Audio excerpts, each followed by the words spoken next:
दोस्तों, स्वागत है आपका हमारे चैनल पर। आज हम ऐसी शख्सियत की कहानी सुनाने जा रहे हैं जो इतिहास की किताबों में तो दर्ज है, लेकिन उनकी ज़िंदगी की गहराइयों को बहुत कम लोग जानते हैं। हम बात कर रहे हैं मुग़ल साम्राज्य के आखिरी बादशाह बहादुर शाह जफ़र की। उनका पूरा नाम था मिर्ज़ा अबू जफ़र सिराजुद्दीन मोहम्मद बहादुर शाह जफ़र। वो न सिर्फ़ एक बादशाह थे, बल्कि एक मशहूर उर्दू शायर, सूफी संत और 1857 की क्रांति के प्रतीक भी थे। बहादुर शाह जफ़र का जन्म 24 अक्टूबर 1775 को दिल्ली के शाहजहानाबाद, जो अब पुरानी दिल्ली है, में हुआ था। उस समय मुग़ल साम्राज्य अपनी चमक खो चुका था, लेकिन लाल किले की दीवारें अभी भी शान से खड़ी थीं। उनकी ज़िंदगी में राजसी ठाट बाट कम था, लेकिन कविता, संगीत और आध्यात्मिकता की बहार जरूर थी। इस वीडियो में हम उनकी पूरी जीवनी को विस्तार से कवर करेंगे। उनके बचपन से लेकर निर्वासन और मौत तक हम उनकी कविताओं को भी सुनेंगे, जो उनकी पीड़ा और उम्मीद को बयान करती है। बहादुर शाह जफ़र का जन्म मुग़ल बादशाह अकबर शाह द्वितीय और उनकी पत्नी लाल बाई के घर हुआ था। वे अकबर शाह के दूसरे बेटे थे। मुग़ल परिवार में जन्म लेने के बावजूद उनकी शुरुआती ज़िंदगी बहुत साधारण थी। उस समय ईस्ट इंडिया कंपनी का प्रभाव बढ़ रहा था और मुग़ल बादशाह सिर्फ नाम के बादशाह रह गए थे।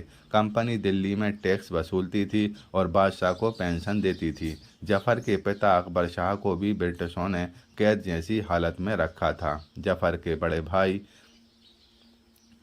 मिर्ज़ा जहांगीर थे, जो पिता के पसंदीदा उत्तराधिकारी थे, लेकिन जहांगीर ने ब्रिटिश रेजिडेंट पर हमला कर दिया, जिसके बाद उन्हें निर्वासित कर दिया गया। इससे जफ़र का रास्ता साफ हुआ। जफ़र की 4 पत्नियां थीं: बेगम अशरफ महल, बेगम अख्तर महल, बेगम जीनत महल और बेगम ताज महल। उनके 22 बेटे और 32 बेटियां थीं, जिनमें मिर्ज़ा दारा बख्त, मिर्ज़ा मुग़ल, मिर्ज़ा जवां बख्त और मिर्ज़ा शाह अब्बास जैसे नाम शामिल हैं। कई लोग आज भी खुद को उनके वंशज बताते हैं, जो दिल्ली, हैदराबाद, भोपाल और कोलकाता जैसे शहरों में रहते हैं। बचपन में जफ़र को अच्छी तालीम मिली। वे उर्दू, फ़ारसी और अरबी भाषाओं के जानकार थे। वे एक कुशल कैलीग्राफर भी थे, यानी खुशखती में माहिर। लेकिन सबसे ज़्यादा वे शायरी के शौकीन थे। उनके उस्ताद थे मशहूर शायर मोहम्मद इब्राहिम जौक। जफ़र की अदालत में मिर्ज़ा गालिब, दाग दहलवी और मोमिन खान मोमिन जैसे बड़े शायर आते थे। जफ़र खुद जफ़र तखल्लुस से शायरी करते थे। उनकी किताब कुल्लियात जफ़र में उनकी सारी रचनाएं संग्रहित हैं, हालांकि 1857 की क्रांति में कहीं खो गई हैं।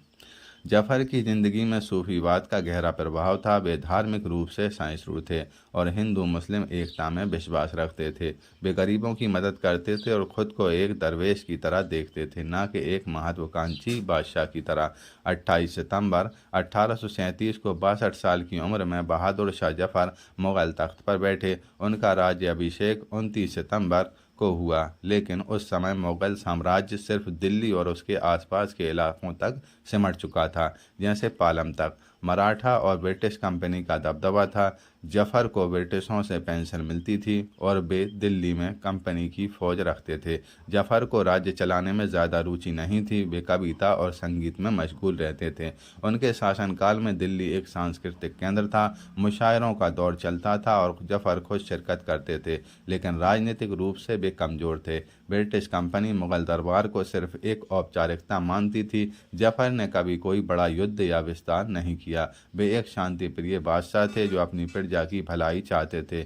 लेकिन समय बदल रहा था। भारत में असंतोष बढ़ रहा था, खासकर सिपाहियों में, जो एनफील्ड राइफलों की कारतूसों से नाराज थे। अफवाह थी कि उनमें गाय और सुअर की चर्बी लगी है।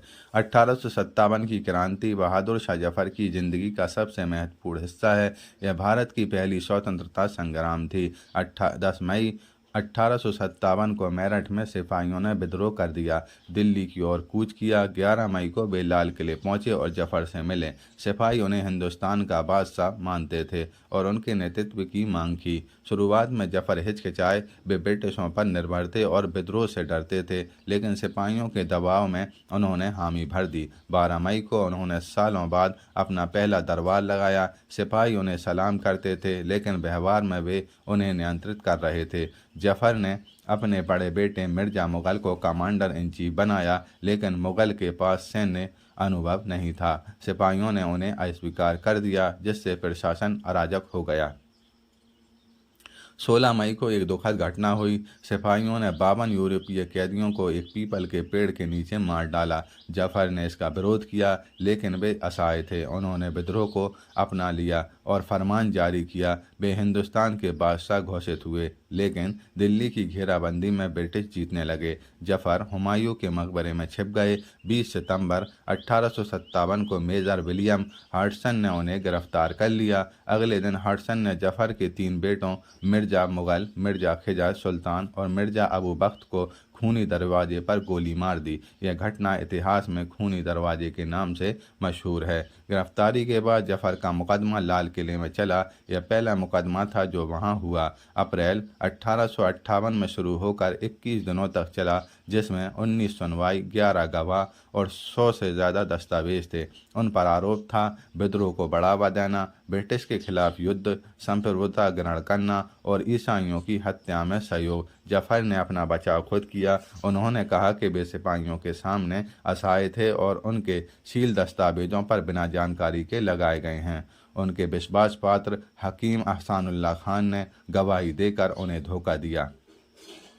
मौत की सज़ा नहीं मिली क्योंकि हडसन ने वादा किया था, लेकिन 7 अक्टूबर 1858 को उन्हें परिवार समेत रंगून, अब यंगून मेमार निर्वासित कर दिया गया। उनके साथ जीनत महल और 2 बेटे थे। 9वीं लांसर्स ने उन्हें एस्कॉर्ट किया। रंगून में वे एक छोटे घर में रहे, जहां कोई सुविधा नहीं थी। निर्वासन में जफ़र की जिंदगी दुखों से भरी थी। वे बीमार थे। 1862 में उनकी तबीयत ज़्यादा बिगड़ी। 7 नवंबर 1862 को सुबह 5 बजे उनका इंतकाल हुआ।